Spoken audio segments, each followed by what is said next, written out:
Last week, a wave of immigrants from Honduras began to march towards the U.S. border on foot.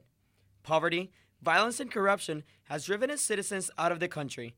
Honduran native and SU senior Andrea Yip says that living conditions in her nation have significantly deteriorated in the last couple decades or so. The political situation is what affects most people. Back in 2009, we had a president that wanted to run for a second term, but that's unconstitutional for us.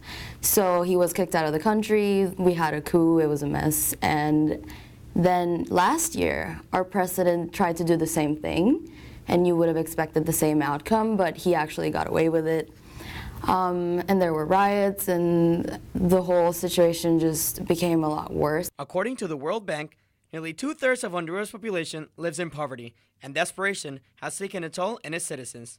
What started as a group of 2,000 has progressively grown in the past few days as more and more people fear the misery and violence that keeps spreading in Latin American cities. Security is a big problem as well. For example, my great-grandma, she doesn't live in a very wealthy neighborhood, so it's basically ruled by a gang.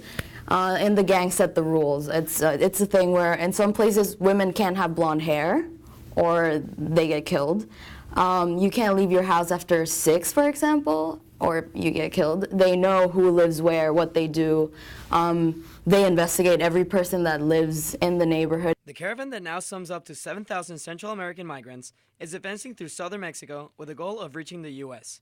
The combination of gang violence and scarce resources leads many to see immigration as the only possibility for a decent life. And with thousands of people approaching the nation, President Trump hasn't been quite the friendliest, threatening to cancel aid to countries such as Guatemala, El Salvador, and Mexico. Like, the aid that we receive from the U.S. government has always been a really large part of the economy. Putting a lot of pressure on governments that are highly dependent on these type of helps. It's ridiculous. How can he expect us to manage every single person that is traveling through El Salvador, then through Guatemala to get to the United States?